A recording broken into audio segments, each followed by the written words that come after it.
Hello there. Hello there. General Kenobi. My name is Madison Grace. I am a singer-songwriter, actor, musician. Nobody cares. Today I wanted to talk about one of my favorite animes that I've currently been rewatching. This anime is called My Happy Marriage. It is now streaming on Netflix. Season 2 is coming out really soon, thank God. Yeah, I wanted to do a video on some predictions that I have.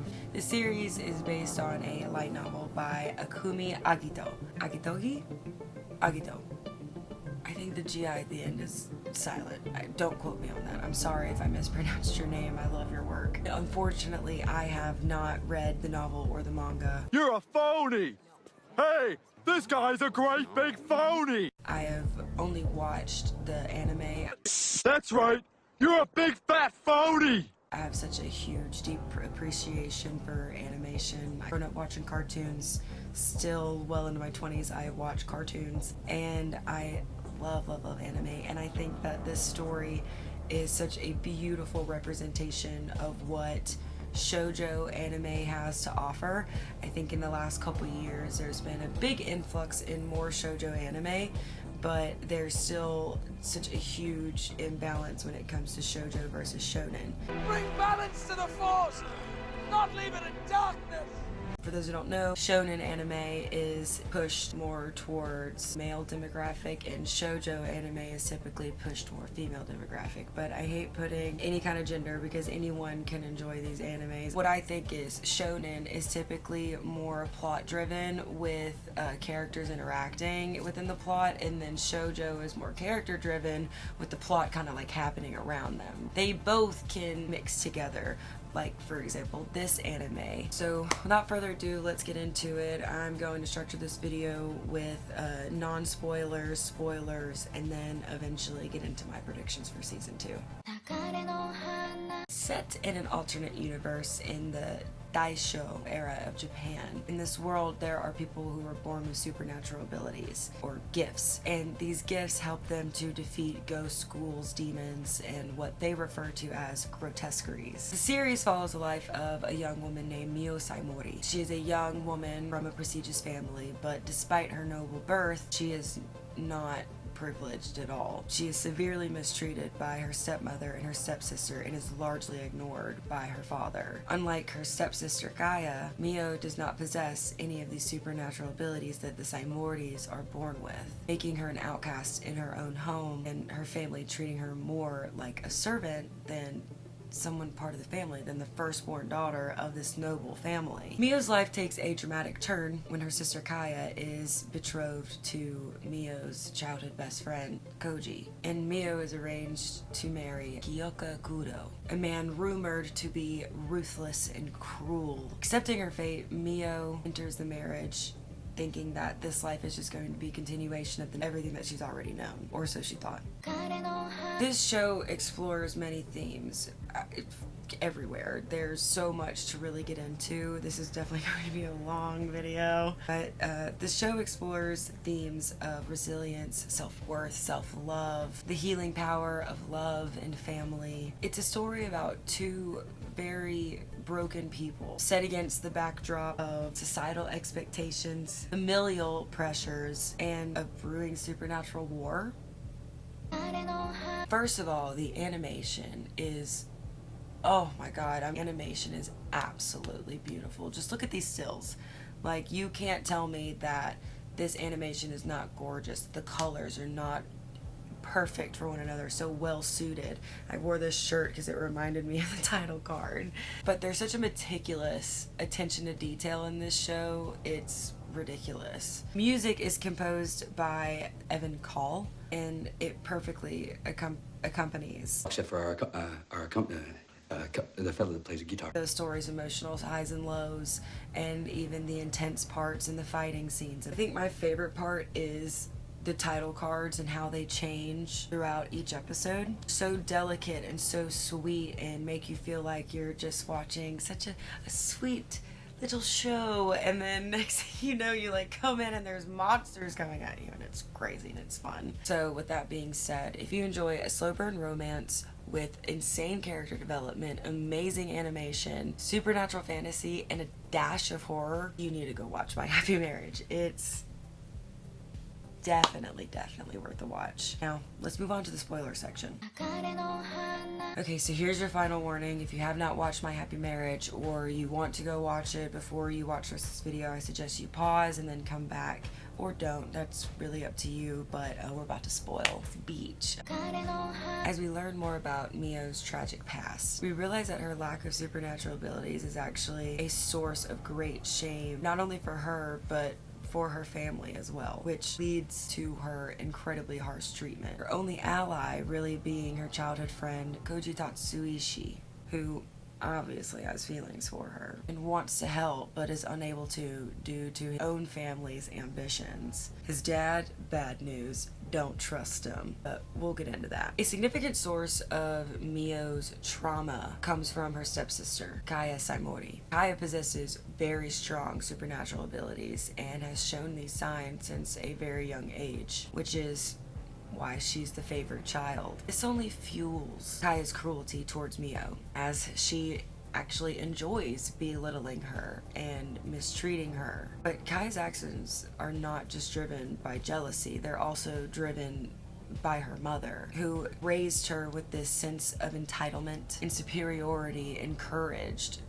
throughout the years. Kaya's relentless torment leaves deep emotional wounds within Mio, constantly reinforcing the idea that she is absolutely worthless and unloved.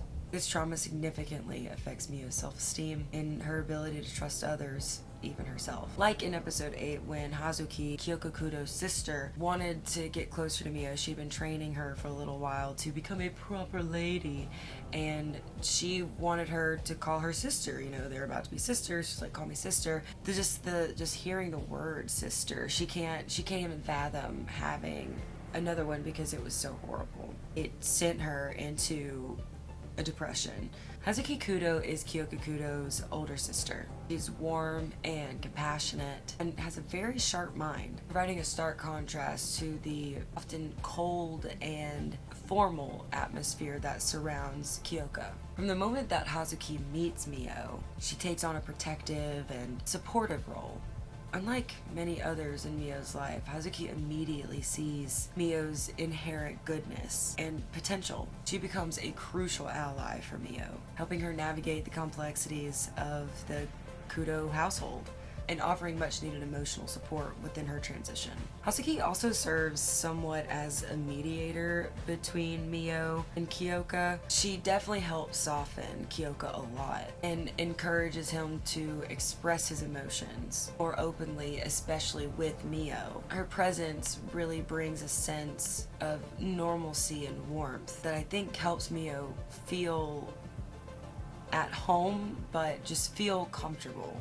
One of Hazuki's significant contributions is her wisdom. Her role in Mio's life is taking on the role of teacher, teaching Mio what it means to be a proper young lady, as she never received that training at home. Hazuki shares her own personal experiences, what it was like when she got married young, and the resentment that she has for the decisions that she's made in her life, from her marriage to her divorce, but how she continues to grow even though she regrets some of what she did. And I think this really helps Mio gain a lot of confidence and understand her own worth. I believe that Hazuki's encouragement is really pivotal to Mio's journey towards self-empowerment and self-love. Okay. So, upon meeting Kyokokudo, Mio is so surprised to find that he's not as heartless as everyone. He doesn't seem as heartless as everyone is saying that he seems. I mean, he definitely is very cold and demanding and stoic, But Kyoka is also a very prominent military officer and a very powerful gift user. So yeah, he initially maintains a very distant and guarded demeanor. However, as he gets to know Mio, he starts to see her inner strength and her kindness, and his walls just crumble down. But before any of that, in episode 2, when we meet him for the first time, well, we met him at the end of episode 1, but in episode 2, when we really get to talk to him for the first time, right after they met, Kyoka tells her, if I ask you to leave, you will leave. If I ask you to die, then die. And she just goes, yes, of course. Is there anything else I should know? And he's just like, what? Girl, are you okay? Like, he was worried. What he was really trying to do is he's trying to test her. He's probably had like 30 girls already come in, try to marry him for his money, his status, his ability, whatever they try to marry him for.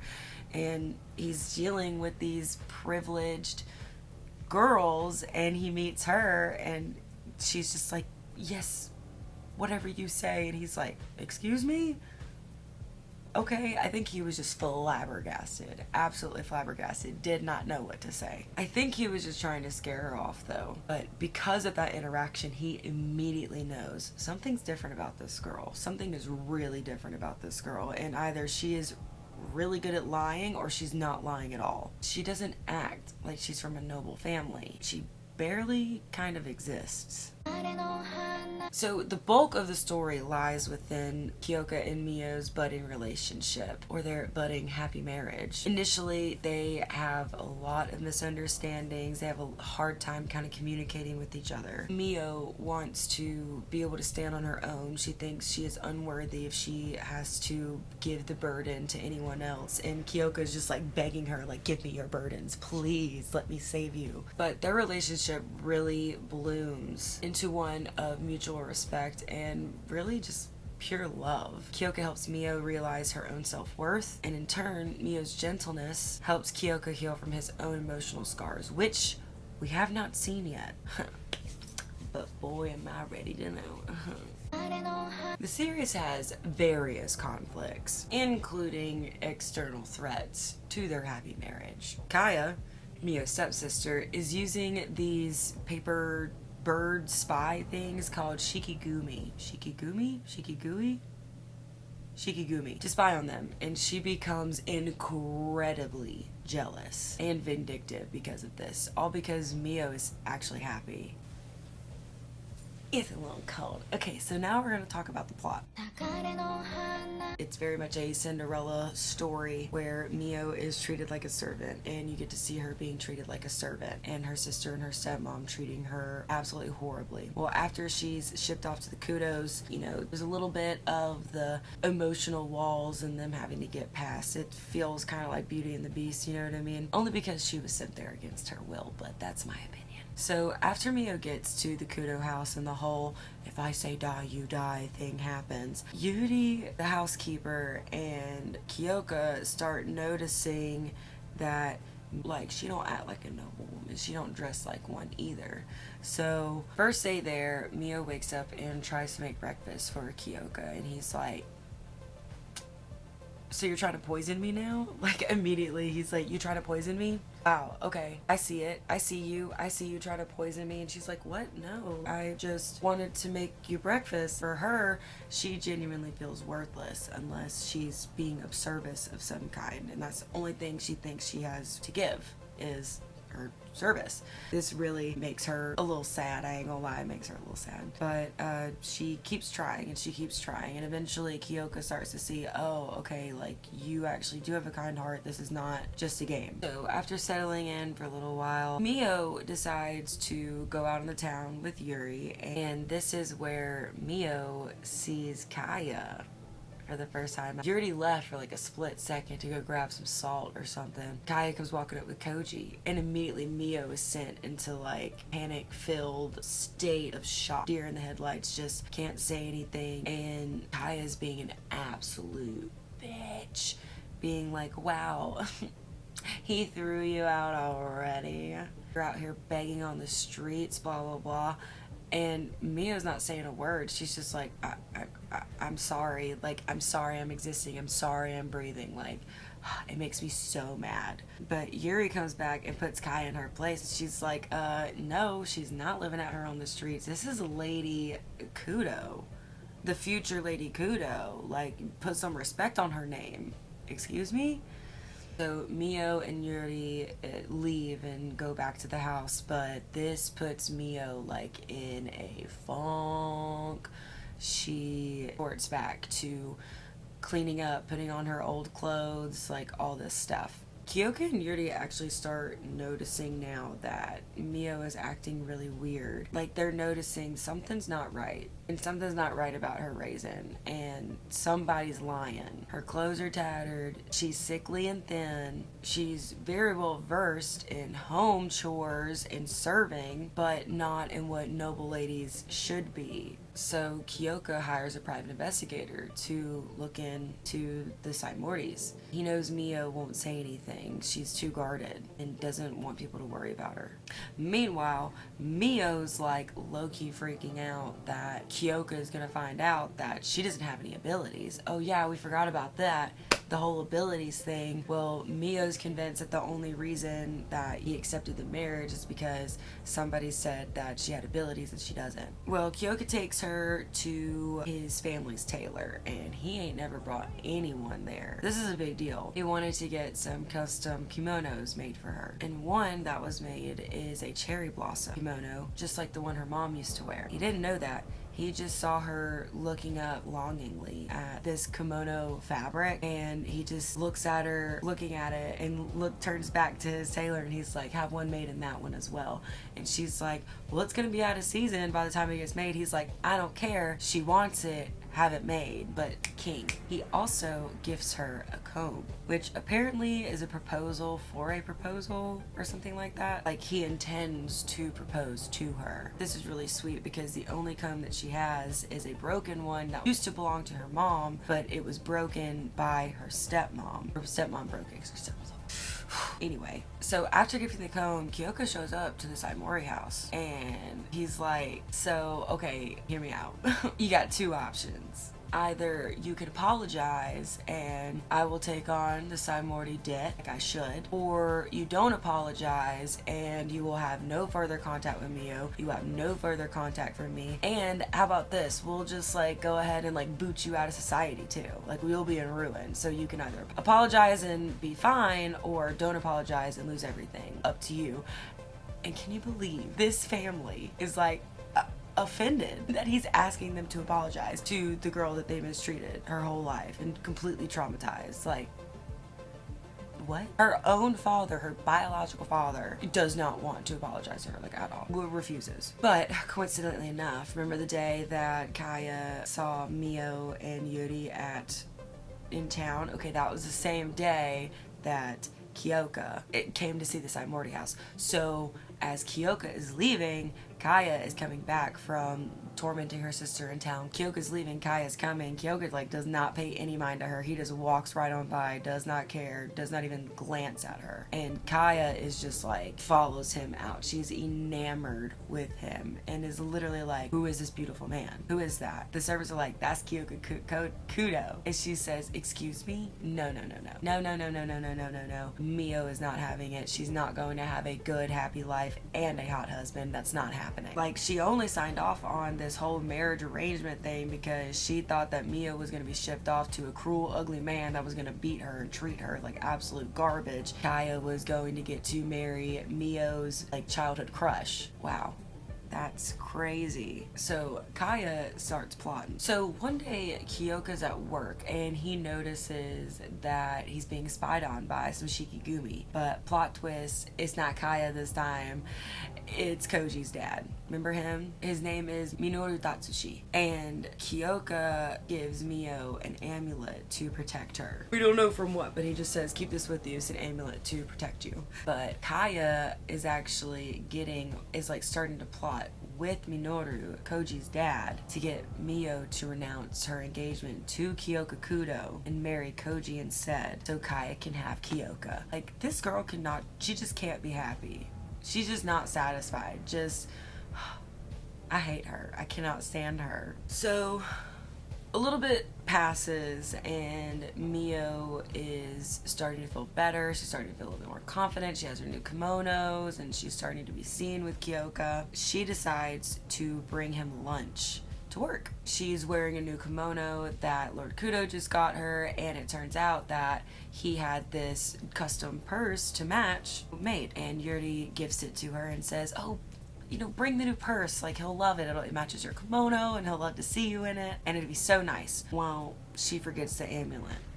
And when she gets there to deliver the lunch, Kyoka even asks her, like, you got that amulet, right? You got it? Yeah, you got it. She's like, yeah, baby, I got it. It's right here, no problem. And he gets called back and he's like, well, gotta go. Be safe getting home. Do you want to ride? And she's like, no, it's cool. Like, we'll walk. You're busy. Go to work, babe. Go do your thing, baby. Go to work. Go protect this nation, is what she said. So he runs back inside, thankful for the lunch, whatever, and they start walking back. And she's like, oh, Yuri, I'm a fucking liar. I don't have the amulet. It's in my other purse. And Yuri's like, oh, I shouldn't have rushed you out. Like, that's totally my fault. Come on, let's go. Well, right when they start rushing back, these invisible men pull up, grab Mio, shove her in a car, and drive off. First of all, they're sitting there for a hot ass minute and they become uninvisible while the car is sitting there before they take off, and Yuri's just like at the window. And I'm like, girl, do you not know how to open a door? Open the door. Did they really have locks on the inside like that back in the 1920s? I don't know. Somebody correct me in the comments down below. I don't know automotive history. Anyway, so Mio is kidnapped by the order of Kaya, her stepmother, and Minoru. Yeah. Sick. Absolutely disgusting. Grotesqueries. So they held her in this storage building that they used to lock her in when she was a child for misbehaving or anything, but like she really didn't misbehave. It was just like she was asking questions like, where's my mom? And they just like locked her in this fucking building for hours. They even like fired a servant for being like, don't lock her in there, that's wrong. Anyway, they literally like string her up and are holding her hostage and start threatening her life and hitting her and trying to get her to renounce her engagement. And this is like episode 6. So this is where like you really start to see the first beginning of growth for Mio. You the whole time are expecting her to say I'm sorry, just to give in, to cave to anything, and the whole time she's like no. She just simply says no, I will not. No, I will not. Through the tears, through everything, just so quietly, no, I cannot do what you're asking of me. I will not. I can't. Oh, it's beautiful. It's not beautiful, but it's just like they're screaming at her, holding scissors at her neck and cutting up her new kimono that Lord Kudo gave her. And she's just like, no, nothing you do to me, I will die. I will die, his fiance.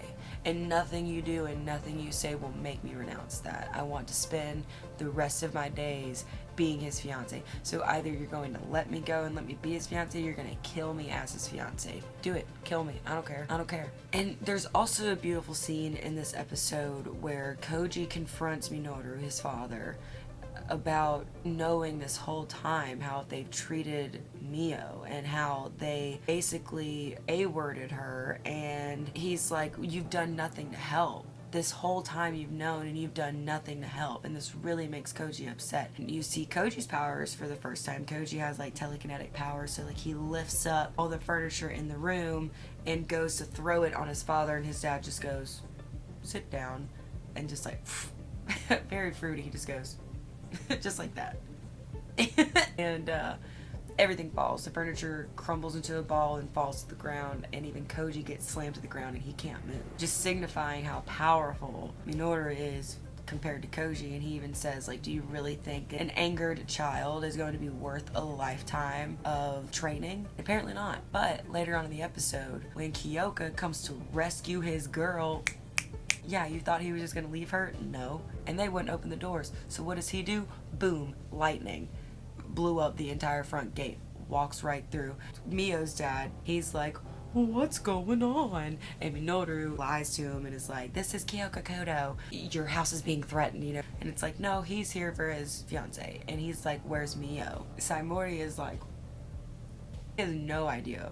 Absolutely no idea what is going on. Minoru's like, if you want to save your house, you better help me. So Saimori just joins in like the little freaking beta male he is. But Kyoko is like not having it. Just bye.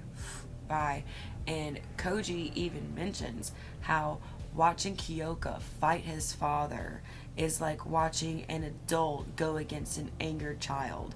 So like it's beautiful parallels right in there in that episode. Beautiful scene parallels and foreshadowing, I think. Just peak. Just that also just goes to show like how powerful Kyoka Kudo is to a man who's been training his whole life. This 27-year-old is just like, but he ain't got shit on me. So Kyoka rescues Mio, and because of Minoru trying to burn Kyoka and Koji, his son, with fire, the whole place catches. And even Kyoka's like, is he stupid, like, using fire? This is not the place to be using fire, especially if you cannot control it, which evidently he cannot. So the entire Saimori house burns to the ground. Saimori's ruined, done for, gone, out of society. And the Tatsuishi family is only allowed to stay in society under strict supervision and orders from the Kudos. Like, they're not allowed to do anything unless Lord Kudo says that they're allowed to do it. And that Koji's older brother, Kazushi Tatsushi,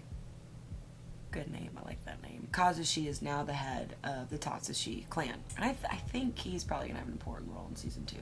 Just the way they introduced him. But after a few days of recovery, Mio's like, I want to go back and see the house. Something is telling me I need to go back and see the house. So she goes back to the house, and really the only thing she wants to see is this cherry blossom tree that was cut down when she was a young child and that her mother planted when her mother married into the Saimori house. So the burnt stump of this cut down cherry blossom tree, she bends down and like is, you know, reminiscing on it, talking about it, and she touches it. And this like beam of light just like, and then the tree stump concaves. It just, the light comes from it, it collapses and turns to ash. Weird.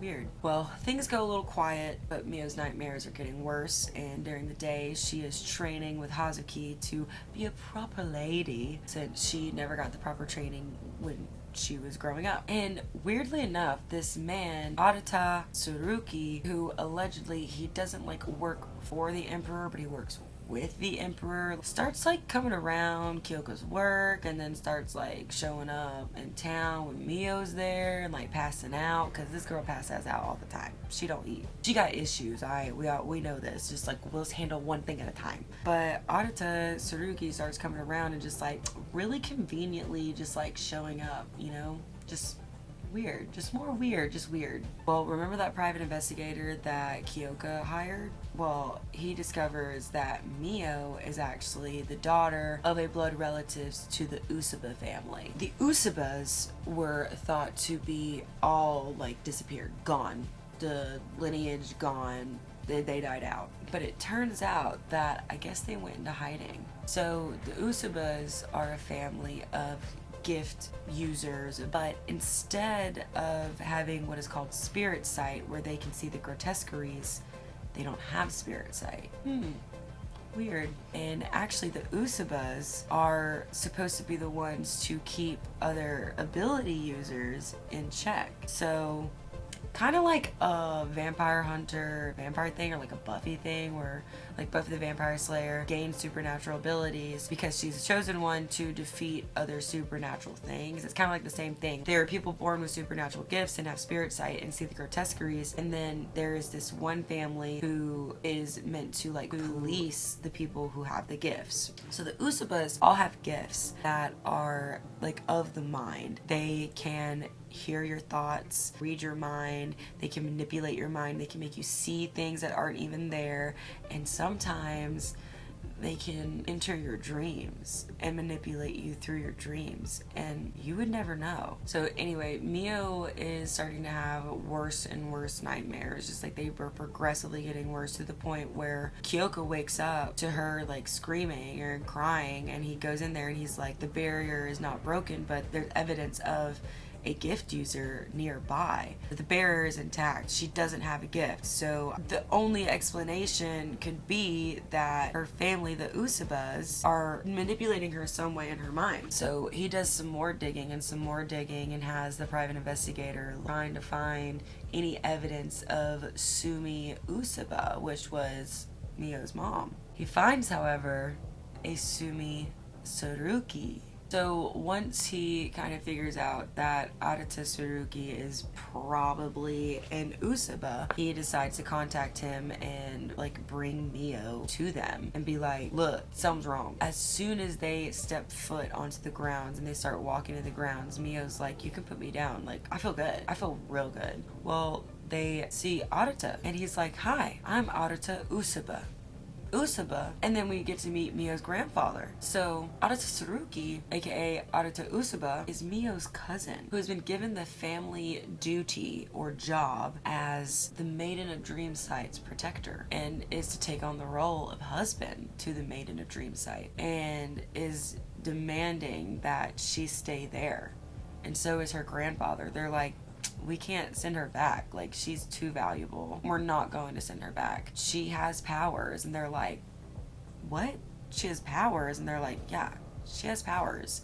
And we're the only ones that can help her. Arata is her protector and is probably going to assume the role of husband too. So you gotta go. You can't be here. You can't be in her life anymore. Kyoka's like, no, that's not happening. First of all, I'll kill you before that can happen. And so Arata's like, fine, let's have a duel then. You think you're so big and bad? Let's have a duel, Mr. Swordsman. I have a gun. Let's go.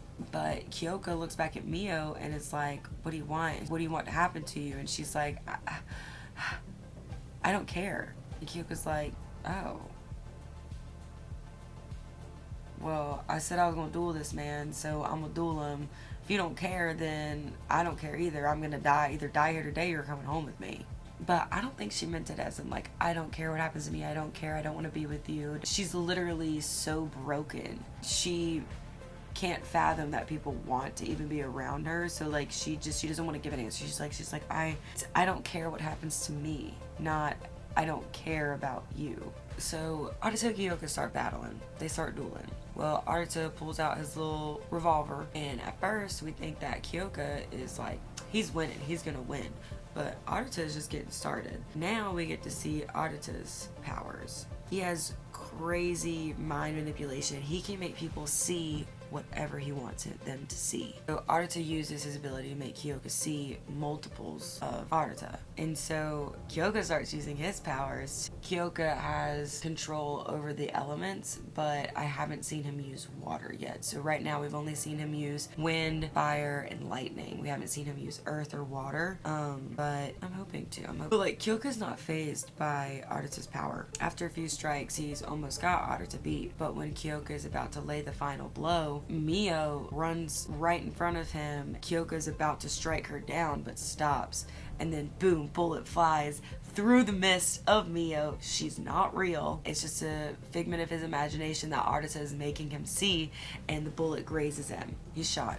This time Mio actually does run out onto the field, and Arata uses the Usaba barriers to transport Kyoka out of the grounds. So now Mio is stuck there. She's not going anywhere. This barrier is also helping Mio heal physically and in turn emotionally. Even though she doesn't really want to be here, I think that her being here is a pivotal moment in her healing. So as she's staying with the Usabas, her grandfather helps her to really uncover her abilities and her past. She's able to see the past through this dreamlike state as she places her hand on this all year round blooming cherry blossom tree. Now, I think that the cherry blossom tree on the Usaba land and the cherry blossom tree on the Saimori land are actually connected spiritually in some way, but she places her hands on this cherry blossom tree and she's transported almost like time travel, and she gets to witness these series of events kind of through third person, as if she was there.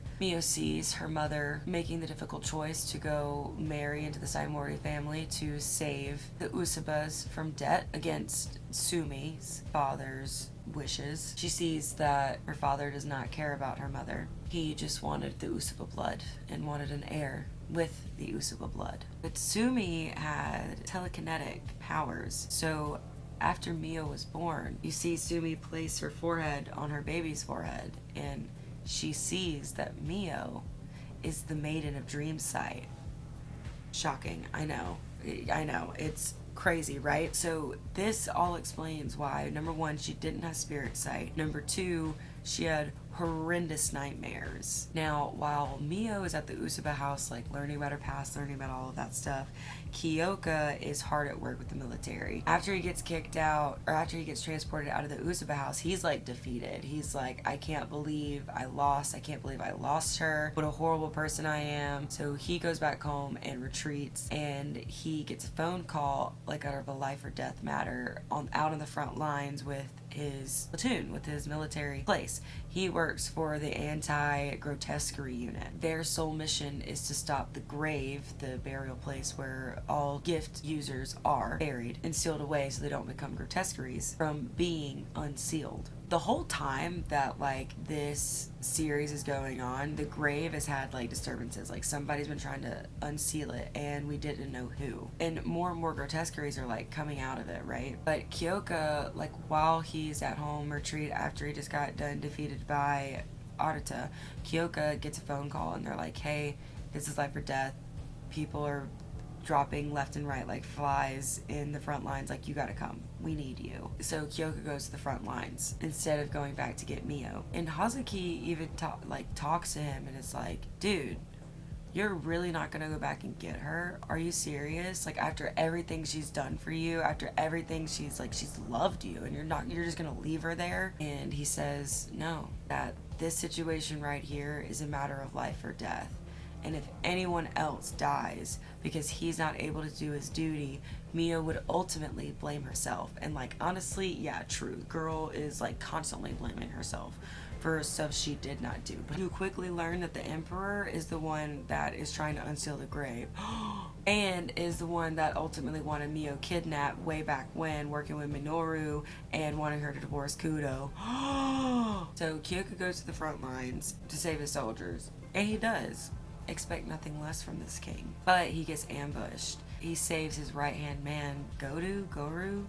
I don't remember his name. He's really actually annoying, and I have my least favorite character in the entire thing.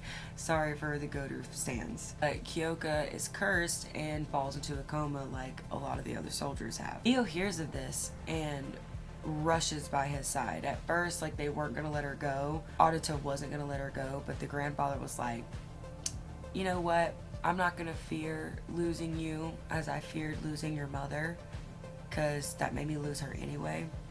So go. Just go. Aruto, go protect her. So Aruto Except for our company. accompany The fellow that plays the guitar. Aruto goes with her But it's weird that it happened twice, right? and tells her that she might be able to save Kyoka using her abilities. So Mio lays down and goes into the dream state, but first she has to pass these trials like within herself before I think she's like allowed to cross over into someone else's psyche, right? Like into their subconscious. She has to like pass these trials of her own subconscious. I've always heard this thing that if you dream about houses, it's like you dreaming about your subconscious, and your subconscious can be represented by houses. And I dream about houses a lot. There's like 4 different houses that I dream about. Some of them are like houses I lived in as a kid, and some of them are completely made up, but they're like the same every time I go back and dream them. So at first, Mio is back at the Saimori house. There's like this little girl running around, and she's like trying to catch her. She's like, hey, like, can you help me? Like, I need to know, like, where are you going? So she follows this little girl, and she gets led into this like room, and she steps into it, and it's like wet and gross, and she's in socks and like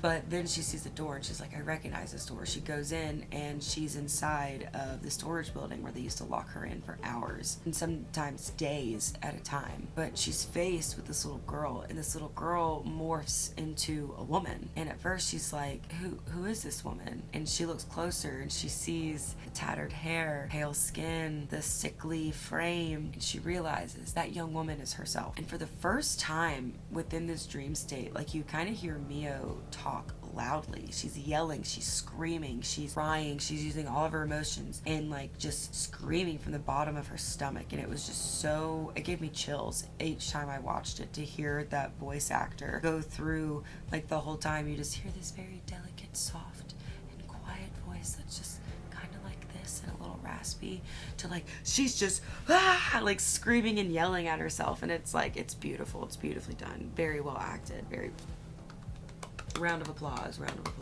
But like, just the character development is just so good. But while she's in there, she realizes that what she really needed to do is just embrace herself. So like, her traumatized self cast all of thorns, you know, really just keeping everyone out. Mio, her new self, is coming in, and like, you can see her hands bleeding as she's like ripping through the thorns to get to her old self and give herself a hug. And that imagery, I think, is just so beautiful, because sometimes we just need to give ourselves a little hug or a big hug and embrace ourselves sometimes, you know. But to watch her old self literally like disappear and be at peace, while her newfound confidence and self-worth, like, that just embraces every aspect of herself. And I think that is so beautiful. As she hugs and like embraces herself, she's found the hair tie that she made for Locuto. I think I forgot to mention that this show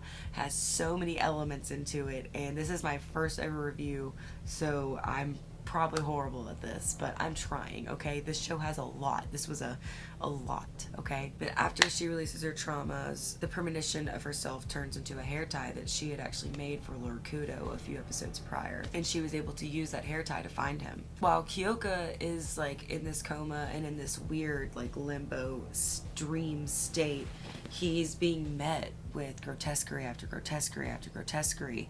Y'all try saying that 3 times fast. Grotesquerie.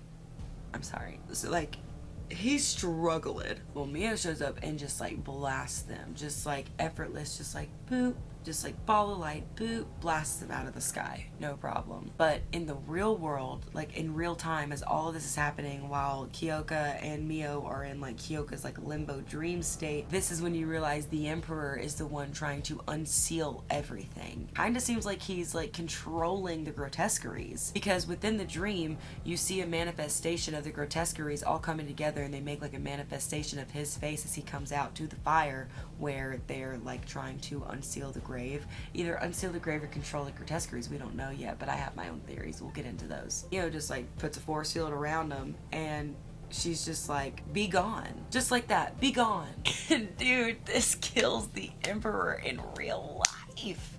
This kills the Emperor in real life. The fire that they had, that were like, I guess they were drawing some power from, just like exploded and kills him and all the men that were there. They really thought that they were gonna do something, but dude, you're in her domain, in the dream world where anything goes, and she has full control and full power over all of it. This saves Kyoka. While they're like still kind of in the in-between world, they profess their love for each other and how they never want to be away from each other, and he formally asks her like, I want you to be my wife, please be my wife. And she's like, oh, okay. While they're in there, like, you can kind of start to hear like their friends calling their name, and she's like, oh, I guess we should get back. And he's like, oh, do we have to? And she's like, yeah, we do. They like go back and they both wake up, and it's beautiful, and everybody's so happy and everybody's so excited. And even Arata's like, I'll be here if you need me, but it's evident that Lord Kudo can protect you and you can protect yourself. Like, you're gonna be just fine.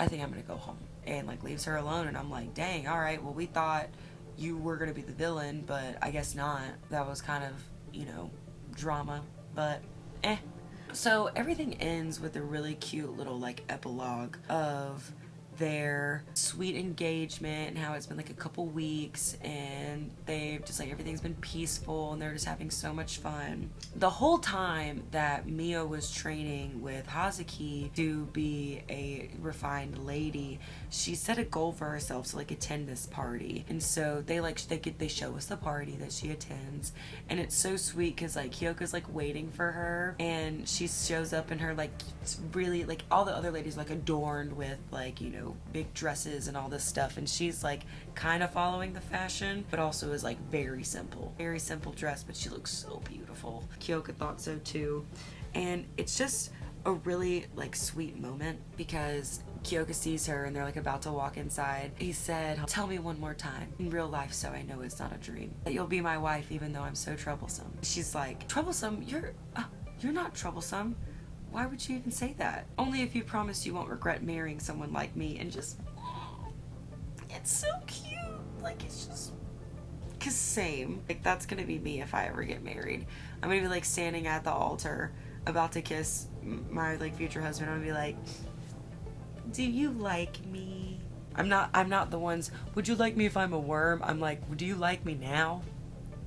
But it's just really sweet. I think this series really beautifully ties up themes of resilience, love, trauma, and family. Everything to do with all of those things. Mio's journey from a downtrodden, self-doubting girl to a confident, strong woman who not only loves herself but will protect herself and those who she loves and is capable of great things. The fact that she can see that now within herself is both truly inspiring and incredibly touching. Kyoko's transformation from a solitary military figure to a loving partner, I think, also highlights the healing power of love and the healing power of a genuine connection between two people who truly love each other, honestly and unconditionally. So in conclusion, My Happy Marriage is a beautiful story that I think has the potential to really resonate with anyone and everyone who has faced trauma, adversity, self-loathing, and has longed to find home and acceptance and love. It's a beautiful reminder that even in the darkest of times, happiness and joy and light can be found within yourself and those who you surround yourself with, and to always surround yourself with people who love you, and that family doesn't always have to be by blood. It can be chosen, and it could be just people you love. You know, it reminds me of my favorite saying, "Go where you're celebrated, not where you're tolerated." So now let's get into some predictions. I think Mio is going to be almost assassinated by like the Emperor or the Emperor's people, like the new Emperor and the Emperor's people. I think she's going to be too powerful, or the new Emperor is going to demand that she come work for them and like come work to manipulate people and use her power for evil. I think that Mio will actually discover that the grotesqueries that are coming out of the grave are tortured souls that are being used and manipulated by a higher power, like the Emperor or something else. You know what I mean? I think that the grotesqueries are tortured, trapped souls, and I think Mio is the key to releasing the trapped souls from where they are, and I think she's the key to releasing all the soldiers from their comas. I think Mio is going to be used to wake up all the soldiers that fell into the comas. I think Kaya will make a return. I hope she does. She was sent off by, I don't even think I mentioned it, but she was sent off by Kyoka to a home for reformed ladies to help them be better. And I think Kaya is going to make a return, and hopefully like she'll have some character development, or not. I really don't care. I want to see Kaya again because she's a villain I love to hate. I feel like the military is probably going to try to convince Kyoka to extort or exploit Mio's dream sight abilities, or Kyoka is gonna be like, "Don't let anybody know." He's gonna keep it a complete secret because he doesn't want people to exploit her either. I think Mio is going to have a hard time controlling her abilities sometimes. Like, you know that one episode of SpongeBob where he just kept entering people's dreams? I feel like it's gonna be something kind of like that, where either she's entering people's dreams or like people are like calling to her in their dreams or something like that. I think they're gonna get really, really, really close to the wedding, but for some reason I have a really sneaky suspicion that they're going to not have the wedding until like either the finale of season 2 or the beginning of season 3, if we even get that far. I swear to God, Netflix. I swear to God. If you cancel this show,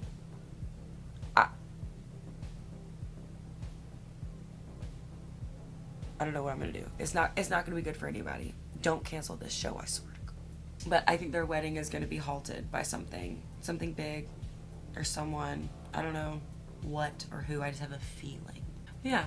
So anyway, thank you so much for watching this video. If you enjoyed it, please like and subscribe and leave a comment. If you didn't like it, please dislike, unsubscribe, and leave a hate comment. It still helps the algorithm, so thank you. I appreciate it.